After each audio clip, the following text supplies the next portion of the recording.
Welcome to Talking Heads on USA Global TV, starring the one and only wonderful Dr. Jacalyn. It's a prestigious place where world-class influencers and experts meet, and where you'll find the most trusted advisors and coaches for all things in life and business.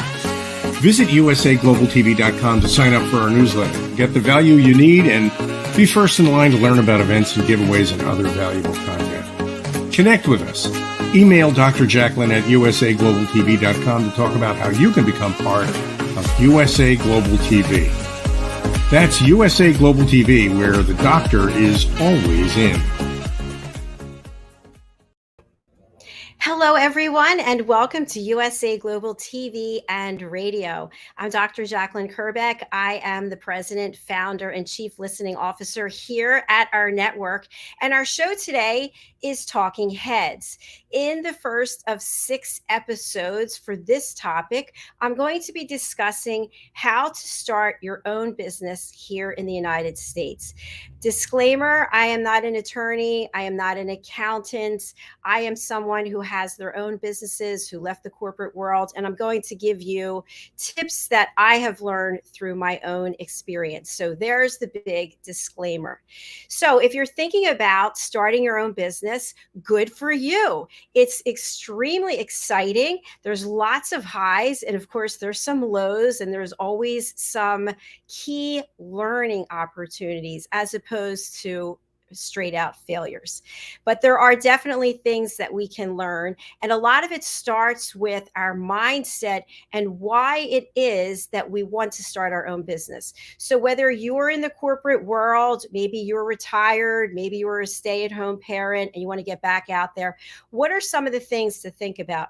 In this particular episode, which is 30 minutes long, we'll be looking at decisions and commitments. In each of the following episodes, we'll be looking at finances, partnerships, legalities, etc. So I also want to state that if you're outside the United States, I don't know what that process looks like for starting your own business.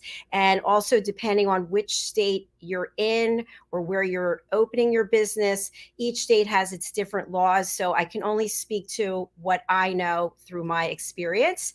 And for anything else, please check with an expert, such as an attorney or an accountant, or both. Okay, the first thing to think about is, what is it you're most passionate about? And why is this important? And some of you might think it's really trite, because you'll be living and breathing your business all the time. It's not like when you're in the corporate world and it's a Friday, for example, and you pack up and you go do whatever you want to do on the weekend and that paycheck comes in. We do love that paycheck. In your own business, you will have to crawl and claw for every dime you get. And I don't mean that in a bad way or to scare anyone, but that's really what it takes. You are the business when you first start out. So the first thing is, what is it you're passionate about? What is it you've dreamed about doing? Now, when it comes to dreams, we also have to have expertise. So what is it you're good at? Because we don't want to launch into a business that's a dream that we've had, but we don't have any experience. And then we have to bring in other people who have the experience. And when you're first starting out, that's not going to be possible, most likely, unless you're already very well off.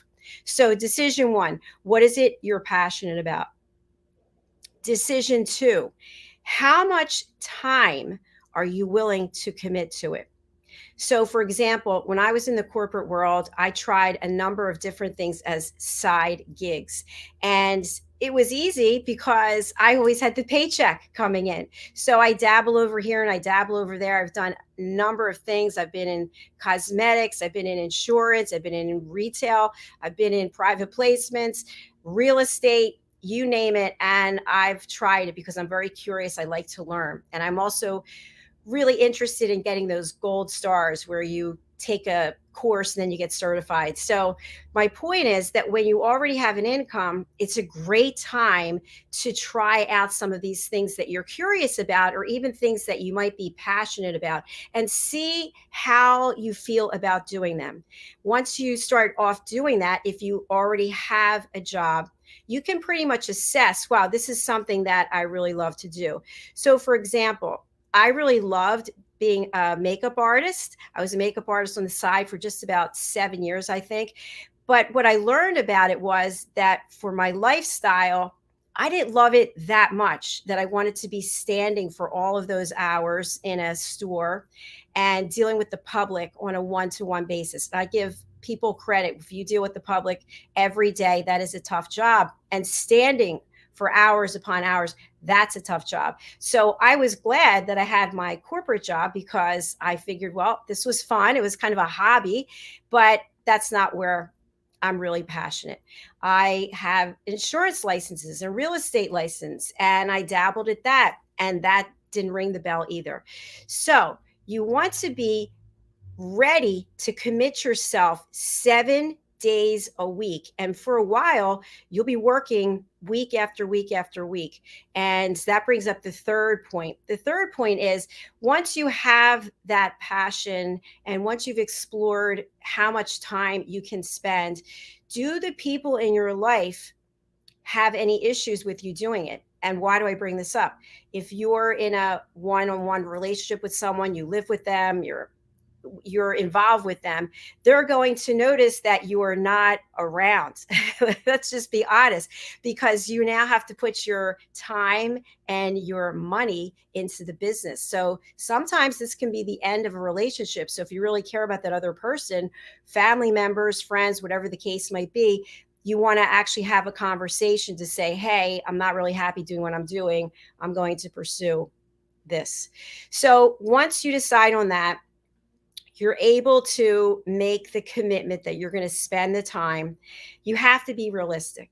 The reality check comes in at, do I have a desire for a hobby, or is this really going to be a business? And what's the difference between a hobby and a business? The money. The money coming in, right? So it's okay to have a hobby. We know plenty of people who tinker with cars, or they're into gardening, or they like to bake cakes and they sell them to the neighbors. But is that really a business? Is that going to be sustainable? So that's the next thing to think about, is how passionate are you that you're going to take your time and your money, you're going to have these conversations with other people, and you're going to take this trip to make this into a full-fledged business as opposed to a hobby. When you first start out in your business, it probably is a hobby because you don't have money coming in, and yet you have to put money out. So how much tenacity and stick-to-itiveness do you have when times get tough? Because times are going to get tough. They're going to be tough before they're actually good. So that's what you want to think about. Are you mentally prepared for what may come? Meaning, maybe you think you have the greatest idea in the entire world, but yet no one is ordering from you. No one's buying from you. No one's liking anything you're putting out there on social media. Is your skin thick enough that you can survive that, knowing that you are determined and passionate about what it is that you're offering? So think about all of those things. And once you've thought them over, again, I recommend starting off as a side gig or maybe part-time work. Now you have to look at, where are you going to fund this from? So do you have savings that can keep you going when the times are tough? So I'll share with you right now, I have two active businesses. I have USA Global TV LLC and I have Dr. Jacalyn LLC. These are businesses that are generating revenue. And I personally have put over $200,000 into my businesses. Now, you might be thinking to yourself, what is she talking about? Doesn't she have a podcast? How much money? I can go on Facebook Live and I can do this myself.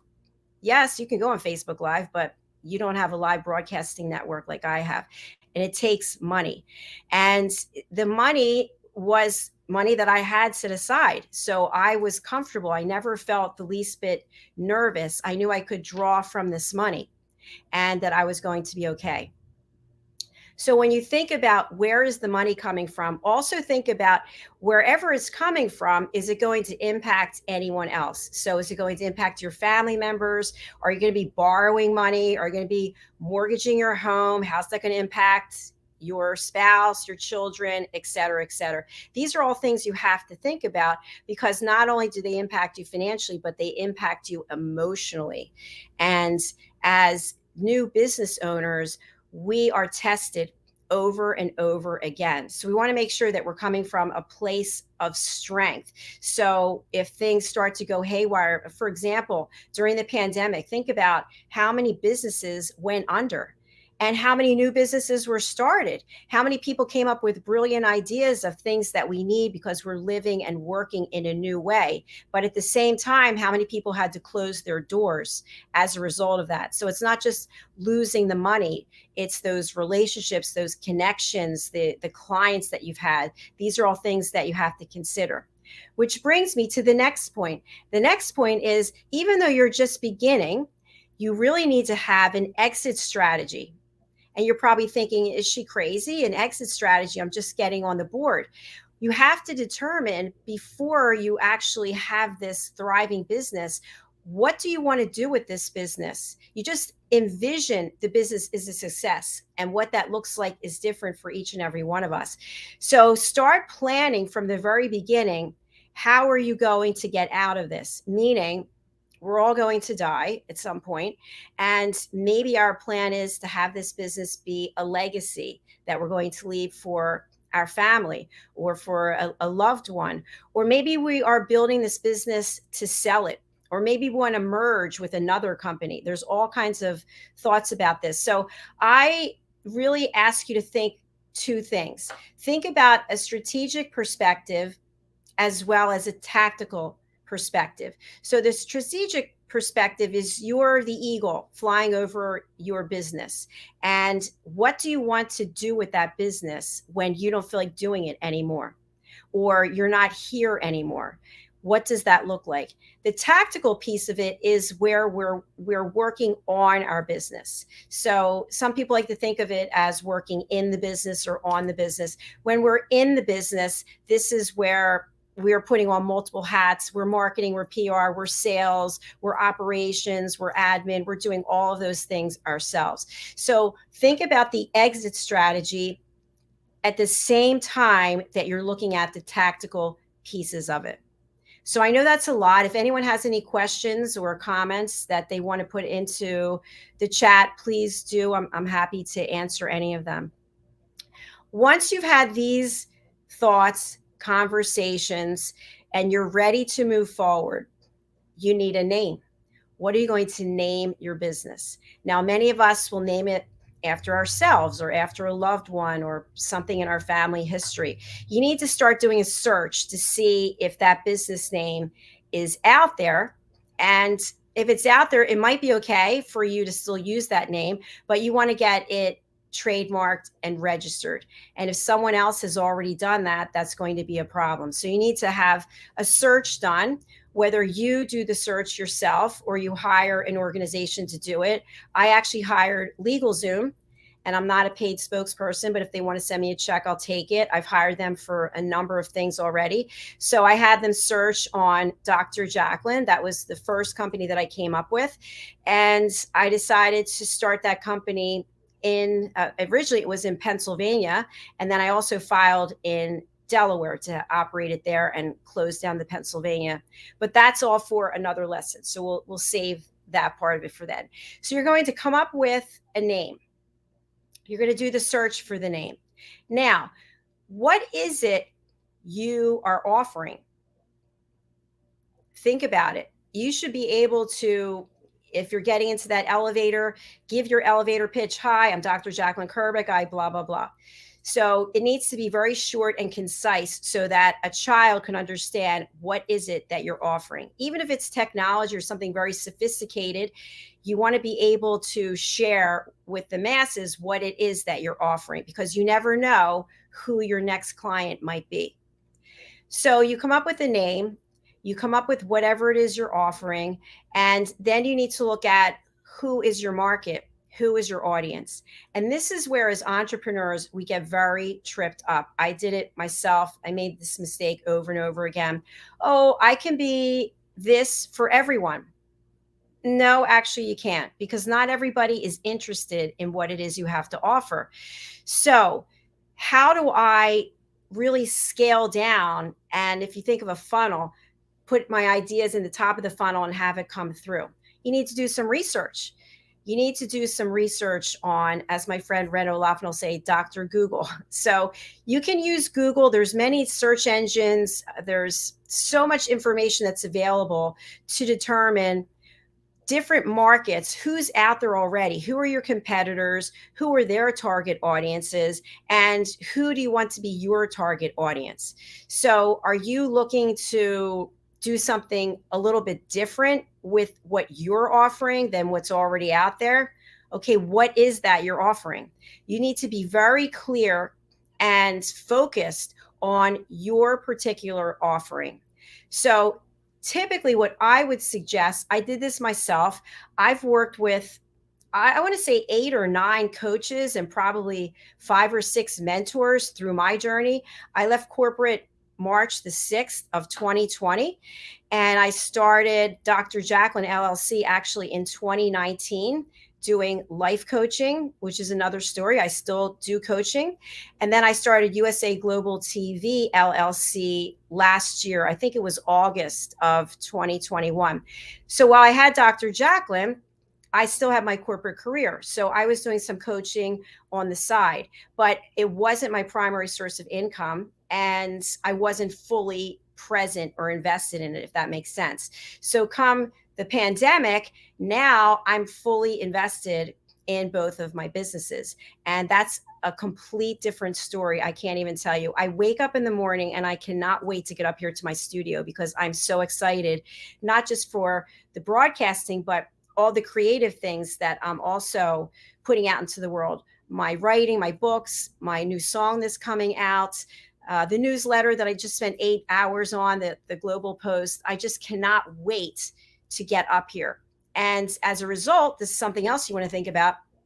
I have pretty much completely given up my social life. So I had an amazing social life. I belonged to the Union League in Philadelphia. I was at Seasons 52, all these places I was out and about, dressed to the nines. No, not anymore. Now it's me and this green screen behind me. This is where I am. And I just love it. So my point is that you have a passion for something and you need to bring that out if this is what you're going to be doing full time, because I promise you they are long, long days. I have all these friends on my platform who are on vacation. No vacation here. Haven't had a vacation in years. I look at it as every day is a vacation. And also, when I mentioned about the finances, I was making 6 figures a year for 20, 30 years. Not anymore. So it's all relative, but I've never been happier. And that's what I want for you. So today's episode, as I mentioned at the beginning, is decisions and commitments. They go hand in hand. Being a business owner, as I have mentioned, is so empowering and so liberating. I would never go back to the corporate world. Now, something I want to share with you is I had a great run in the corporate world. I absolutely did. I loved what I was doing. I had the best clients. My employers were phenomenal, but I wasn't feeling well over and over again. And it really was tied to the fact that I wasn't living and doing and breathing what I found passion in. So I bring that up because maybe you can look at your own life. You're thinking about leaving your corporate role. What's the reason behind it? Are you bored? Do you feel like there's no place for you to go? Is it a matter of a dispute you had with someone? You need to really take these things seriously, because once you leave and you invest your time and your money, you're going to find out that you can go back, right? You can go back, but you're not going to like yourself for it. And I'll give an example. In 2020, after I left in March, as I mentioned, my corporate career, I actually contacted my employer in August and I begged them to let me come back. And they said, we're not hiring now. And I thought, wow, I don't know if I can do what it takes. And this was before USA Global TV LLC. So I am so grateful that they told me no. But why did I call them? Because I was afraid. I was afraid because the money wasn't coming. It wasn't like the bank account every other Friday, there's the money. The health benefits, that's a whole other subject we'll talk about on another show. All the benefits, staying at 5-star resorts. I mean, it goes on and on. It's all gone. First class seats in airplanes, bye, all gone. So you have to be fully committed. And I'm so grateful, as I mentioned, that they didn't take me back, because I would have missed out on this. I wouldn't be here right now talking to you on Talking Heads. I wouldn't have 2 #1 best-selling books and a song coming out. And I'm not bragging. I'm just telling you, it's inside. I'm so happy, but I was afraid. And maybe that's where you are. So I want you to, when you think about the decisions, I want you to be really honest with yourself. This could be the greatest chapter of your life. And maybe you're not ready, but you have to have that drive, that determination, and that commitment that no matter what anyone else tells you, you know you're going to make it. And I'll share this with you when it comes to decisions and commitments. Not everybody in your life will want you to change. Not everybody's going to be happy that you are starting your own business. Not everyone's going to love you as much because maybe you're not available. Maybe you're not going to have the cash you used to have that you can spend and do this and do that. And once your business gets going, people are going to throw rocks at you. Every day I get rocks thrown at me. Sometimes I used to feel like I was just going to crumble and fall apart. And now I stand strong. I'm wearing a suit of armor. Bring them on. Throw your rocks at me. Because I know there's something in you that's causing you to do that to me, because you're not happy with yourself. But I am happy with me, and you're happy with you when you take this journey to start your own business. So I hope I've shared some information to get you to think about this next step, and to think about what are the pros, what are the cons, how much money do I have that I'm willing to put into this? And when things don't go my way and I don't have the revenue coming in that I need to pay my bills, how will I stand strong knowing the money's coming? I'll leave you with this for the last part of this episode. Success looks different for each and every one of us. I've spoken about money in this episode because, let's face it, you need money to make money. And as an entrepreneur, there will be many opportunities presented to you to buy something, to hire someone, to invest in something. And you will be tempted because you don't have all the answers. You're not an expert in all of these areas. By the time you're finished with your business, you will be, trust me, because you will be in it. If you're a good entrepreneur, you'll know accounting to some degree, marketing to some degree, sales to some degree. And of course, you're going to hire on experts, but you need to know what's going on in your own closet, so to speak. So when people start to present ideas to you, you'll have to weigh the odds. Do I want to get a new website? Do I want to hire a publicist? Do I want to pay for Facebook ads? Do I want to have a subscription model for people to be able to sign up for X, Y, and Z? You won't know all those answers. Other people do, but they will also prey on new entrepreneurs. And what do I mean by that? In my own experience only, is that I have spent tens of thousands of dollars on people who committed to do certain things for me who never delivered. And that's okay. I'm not angry about it, but I learned from it. I learned I needed to do the research so I could do it myself. And as entrepreneurs, sometimes we get heads down like an ostrich instead of being that eagle flying over.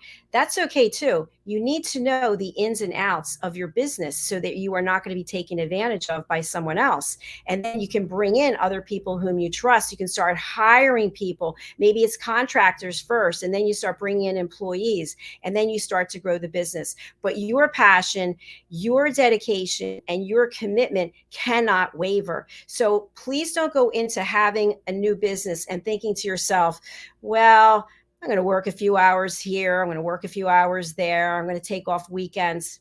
No, you've got a hobby. Just stick to your hobby. That's great. Keep your paycheck if you need it. do your hobby, take up some other activities that make you happy, but maybe being an entrepreneur is not for you at that moment. If you feel that passion, that drive, that desire, it says, yes, yes, yes, I want to be my own person. I want to have my own business. I know it lives and dies with me. And that's okay. That's what it takes. I'm Dr. Jacalyn Kerbeck. Here's my contact information if you'd like to reach out to me. I'm available to speak to you about my Talking Heads episodes. I'm also available to speak with you if you're interested in having your own television show, if you are interested in being a co-host on one of my shows, or if you have some other ideas that you'd like to bring to us. That's what it's about. It's all about community, education, entertainment, hope, and inspiration. Please do go over to our YouTube channel, which is USA Global TV, and subscribe. We currently have 29 shows that we're offering, and there's a brand new coming out on Sunday is a new one called Get Off Your Couch. So I look forward to seeing you there at 3 p.m. Eastern Time, 8 p.m. British Summer Time. You can find out about all of our shows over on our website and YouTube channel. I'll be back next week with another episode of Talking Heads, and we'll actually dive into, once you have that name, you want to get your company set up, registered agent, all of the legalities that you have to walk through. We're going to look at that. The following episode, we'll look at bringing on mentors, coaches, advisors to help guide us, what that experience looks like. The following episode, we will look at financial decisions, accounting, legal, bringing in these key people to keep us safe and keeping us aware of what it is that we don't know, because there's so much out there that we can't possibly know, but other people do know it. So that's what I have for you today. Thank you for your attention, whether you're watching on the live or the replay. I really do appreciate it. I look forward to seeing you shortly on the Listening Mentor, following right after the show. Bye for now.